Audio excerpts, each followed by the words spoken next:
Saudara-saudari dalam Kristus Yesus, hari ini kita akan menerokai Mazmur bab yang ketujuh, doa untuk penghakiman Yahweh, di mana kita akan merujuk kepada ayat 1 sampai ke 17 dengan rujukan buku yang ditulis oleh David L. Thompson mengenai satu commentary dalam tradisi Wesley, dan juga kita akan menerokai juga dengan rujukan tentang notar yang ditulis oleh John Wesley terhadap Alkitab, hasilnya dalam ayat 217 ini. Mari kita datang untuk berdoa bersama. Tuhan Bapa di surga, kami datang kepadamu untuk lebih kenal akan Tuhan. Ampunlah dosa kami. Adakala kami secara sengaja, adakala kami tidak bersengaja, tetapi kami sudah membuat sesuatu yang tidak diperkenan Tuhan. Kami ingin meminta supaya Tuhan ampun dosa kami dan bantu kami lebih peka terhadap apa yang Tuhan inginkan kami buat.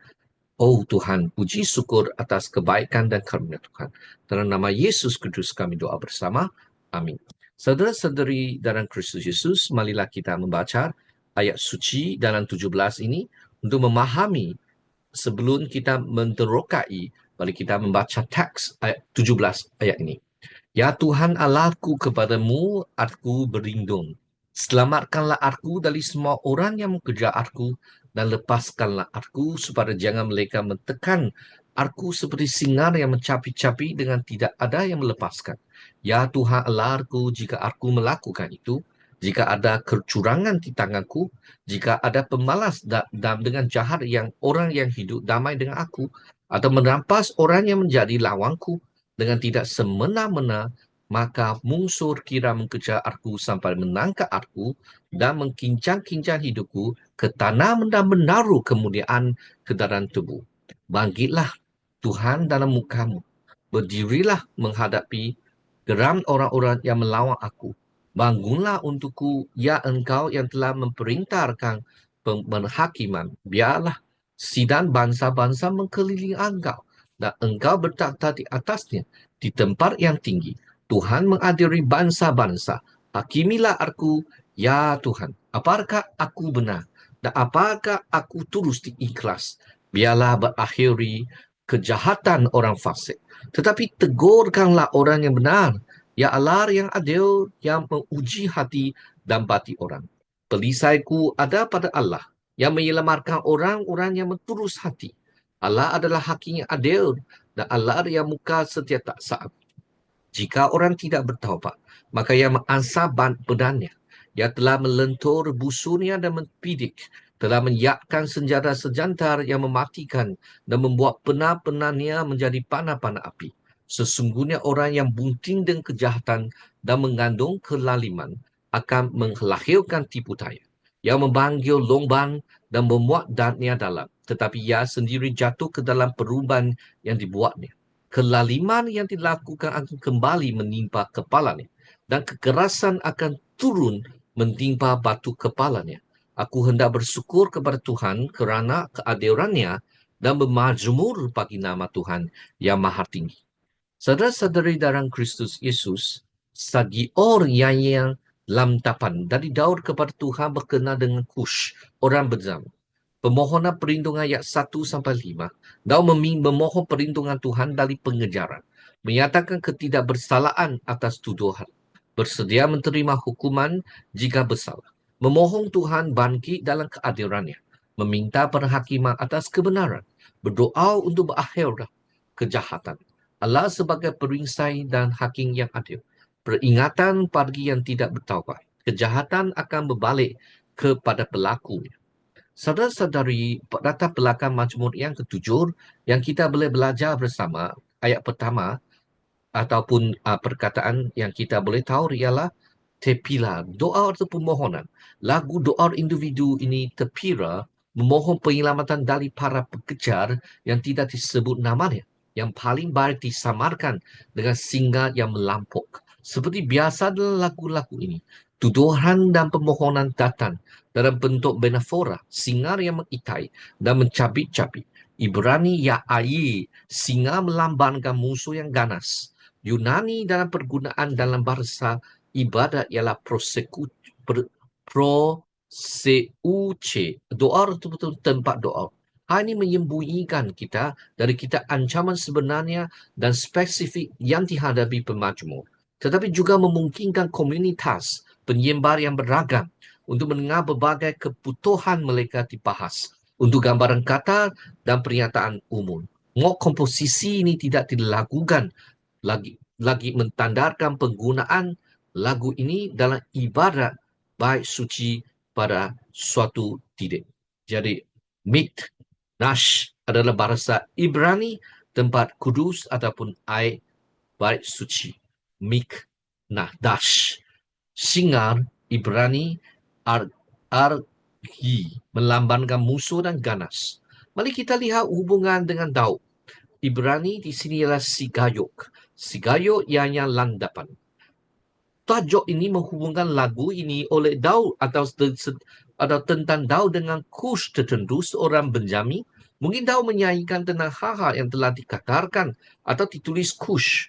Mungkin Daud menyanyikan lagu ini kata-kata yang telah ditulis oleh Kush. Kita tidak tahu mengatakan. Dan sayangnya, kita tidak memiliki informasi lain tentang hubungan antara Daud puisi ini dengan orang ini. Menyemini orang Benjamin. Kawan-kawan dan saudara-saudari dan Kristus Yesus, humanika John Wesley terhadap mazmur yang ketujuh adalah satu permohonan yang terus dari tahu untuk pembebasan dari musuh-musuhnya, khususnya Kush orang Benjamin yang telah memfitnahnya. Ini mencerminkan tema-tema keadilan ilahi, kebenaran dan kepercayaan tertinggi kepada penghakiman Tuhan. John Wesley dalam kerangka teologisnya sering menekankan kekudusan Tuhan, tanggungjawab manusia dan kebutuhan atau akan kebenaran batin dan lahirlah. Pendekatan hermeneutik terhadap mazmur yang ketujuh akan berfokus pada implikasi moral dan rohaninya, terutama mengenai keadilan ilahi, integritas manusia dan pemerintahan providensia Tuhan atas umatnya. Saudara-saudara pemazmur membuka dengan pernyataan kepercayaan yang mendalam. Dia kata apa? Allahku, Tuhan, Allahku, Yahweh. Tuhan, Allahku ataupun Yahweh Irohai kepadamu. Aku berlindung atau mencari perlindungan, iaitu charish.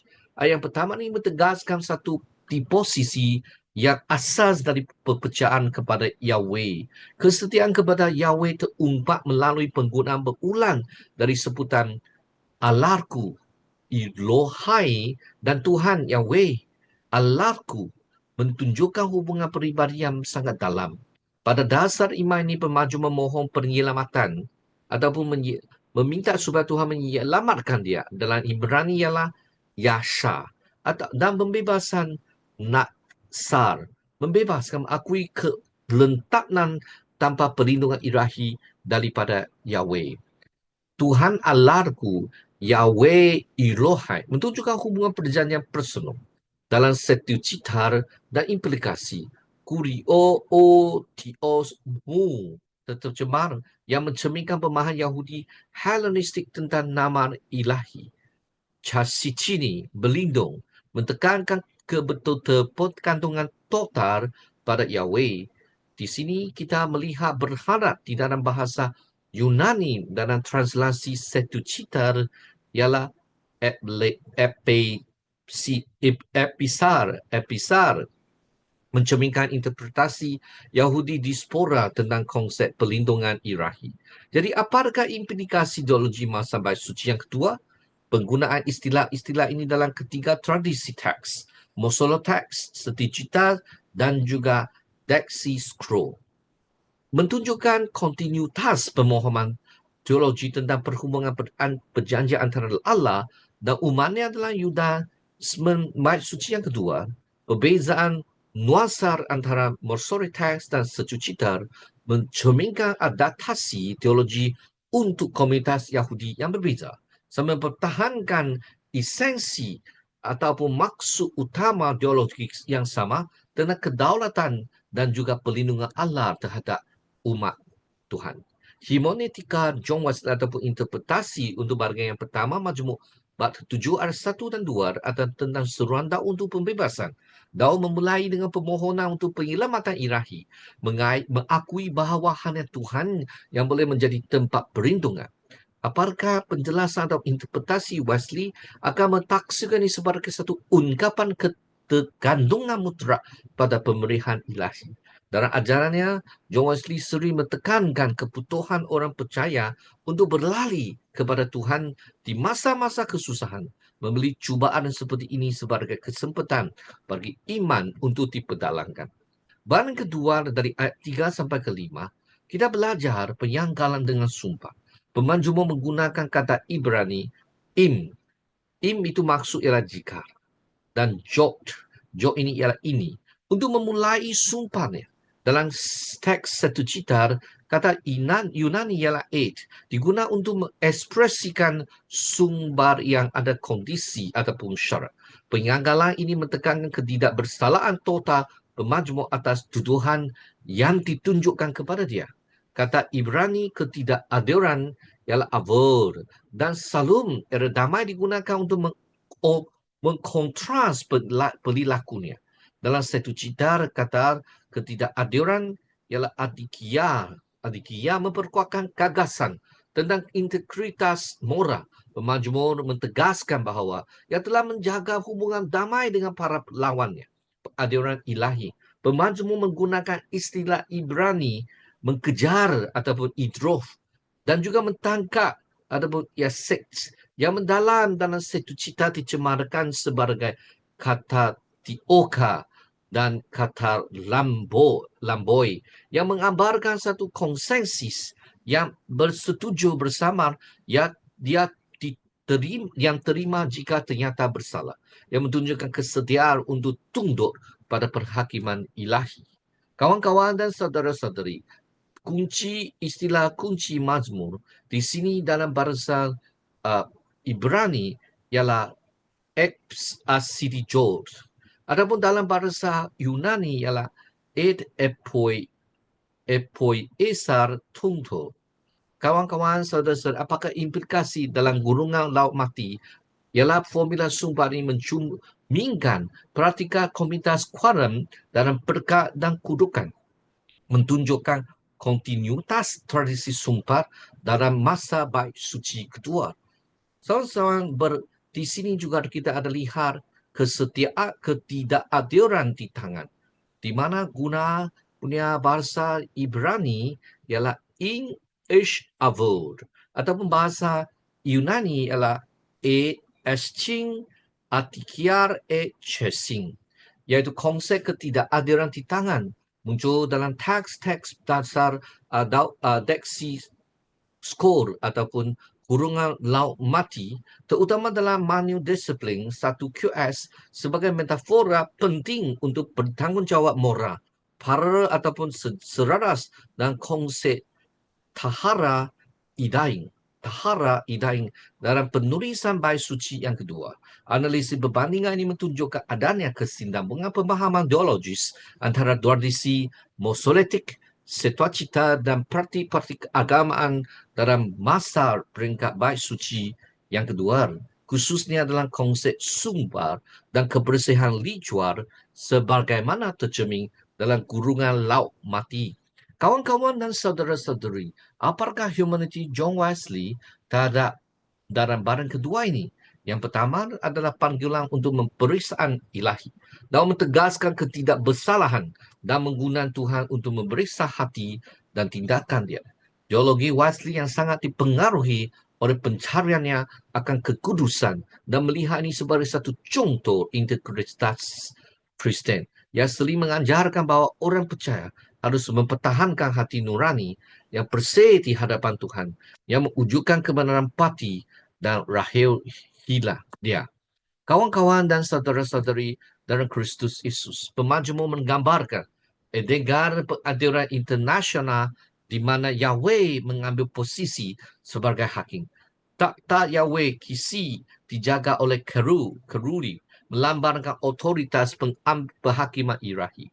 Tabut perjanjian Aro Habaret berfungsi sebagai kereta takhta Yahweh sesuai dengan konteks 1 Raja bab 8 ayat 31 sampai ke 32. Mishafah. Keadilan menekankan aspek perhakiman. Teks menggunakan arga kata yasab. duduk sebagai hakim dan mentekankan karakter Yahweh sedek kebenaran serta integritas pemajmur tong integritas sebagai dasar perhakiman. Kawan-kawan, analisis istilah kunci Mazmur ayat 6 sampai ke 9 kita lihat dalam Ibrani kumar ataupun bahasa Yunani anasteni atau anasteti, maksudnya bangkitlah, atau musuh teks dalam brosur teks dan juga satu cita ini di mana implikasi teologi dalam deksi skor ataupun urungan lautan mati, istilah ini sering muncul dalam konteks perang eschatologis, menunjukkan pengharapan mesianik era Bait Suci kedua akan intervensi atau campur tangan oleh Tuhan Ilahi sendiri. Dan istilah kunci yang kedua, di mana sote satik, satu cita ialah Christes dikaios. Quorum 1QS mentekankan konsep keadilan ilahi sebagai bahagian dari eskatologi, mencerminkan perkembangan teologi retribusi dalam Yudaisme Bait Suci yang kedua. Konsep-konsep ini mendapat tekanan khusus dalam pentulisan Quran dan pemikiran Yahudi era Bait Suci yang kedua, di mana keadilan ilahi dan penghalapan eskatologis menjadi tema pusat dalam teologi dan ibadat. Kawan-kawan dan juga saudara-saudari dalam Kristus Yesus, humanity ke John Wesley untuk bagian yang ketiga bagi Mazmur yang ketujuh, di mana kita lihat perhakiman Tuhan dan pembenaran orang benar dalam ayat 6 sampai ke 9 dan memanggil Tuhan untuk bangkit dalam perhakiman dan membela orang yang benar. Wesley yang mentegangkan anugerah pendahuluan, prevailing grace, akan mentegaskan Tuhan secara aktif terlibat dalam urusan manusia, membawa keadilan yang mungkin akan melihat seruan Daud akan sebutkan sebagai keinginan untuk balas dalam peribadi, tetapi sebagai kerinduan agar kebenaran ilahi benang. Kawan-kawan dan juga saudara-saudari, dalam bahagian keempat dari Mazmur yang ketujuh, ayat 10 sampai ke 17, Mazmur pertama, penumpang panggilan awal untuk bantuan dengan penyagalan kuat atas kesalahan. Istilah Ibrani digunakan makini, perisaiku, dan irohing zagdik Allah yang benar, mentekankan tema perlindungan dengan keadilan ilahi. Dalam bahasa Yunani, ialah hoteotikaus, untuk mengekspresikan keadilan Allah. Sekalian ia mentunggu doanya dengan seruan kepada kebenaran, keadilan Yahweh, Sang Hakim dan kesiapan untuk bertindak dalam pembebasan citra militer mendominasi baris-baris ini. Pemingkiran perjanjian lama yang terkenal bahawa apa yang dirancang oleh orang fasik kembali untuk menjerak. Mereka memberikan dukungan terakhir untuk doa ini, untuk pembebasan teks Ibrani menggunakan cara mengandung dan amar kesusahan untuk menggambarkan kondisi orang fasik. Seducita mentercemarkan ini dengan otinese, mengandung dan penuh kesusahan. Orang fasik mengandung kejahatan dan kesusahan. Mereka akan melahirkan kecewaan orang fasik, menggaling lubang sakcak hanya untuk jatuh ke dalamnya. Aku akan bersyukur kepada Tuhan kerana kebenarannya. Jiko dalam bahasa Yunani dikai usine digunakan untuk kebenaran. Beberapa pentaksiran mungkin ini biasa menyarakan kepercayaan yang berani. Odei aku akan memuji, dan harapan yang jelas bahawa Yahweh memang akan membebaskan, menolong ucapan syukur. Ini biasa mengirakkan bahawa Yahweh telah membebaskan. Dalam hari ini kita tidak ada begitu banyak memiliki doa untuk membebaskan, tetapi lagu ucapan syukur. Kawan-kawan dan juga saudara-saudari dalam Yesus Kristus, margigni dan juga hipe lasipistes, iaitu perisai atau perlindungan. Satu implikasi dalam Yudaisme Bait Suci yang kedua ialah merefleksikan pemahaman komunitas Quran tentang perlindungan ilahi dan menghadapi konflik rohani. Dan juga Sofet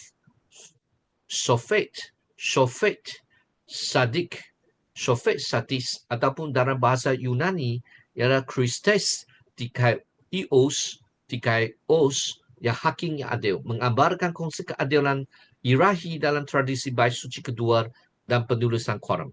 Penggunaan istilah-istilah ini dalam Mazmur yang ke-7 mencerminkan perkembangan ideologi Yahudi dalam masa bait suci yang kedua, di mana konsep pelindungan ilahi dan keadilan Tuhan menjadi semakin penting dalam pemahaman agama dan komunitas Yahudi. Jadi untuk bahagian keempat, John Wesley punya hermeneutika ataupun interpretasi ada kepastian keperhakiman ilahi. Daud mengungkapkan keyakinan bahawa Tuhan adalah hakim yang benar, yang pada akhirnya akan membenarkan orang yang setia dan menghukumkan orang yang fasik. Teologi Wesley sejalan dan pandangan ini menekankan bahawa keadilan Tuhan adalah perhiburan bagi orang yang percaya dan peringatan bagi orang yang tidak bertaubat. Ia akan menekankan bahawa penghakiman ilahi tidak hanya bersifat menghukum, tetapi juga korektif, mendesak orang berdosa untuk bertaubat sebelum mereka menghadapi penghakiman yang terakhir.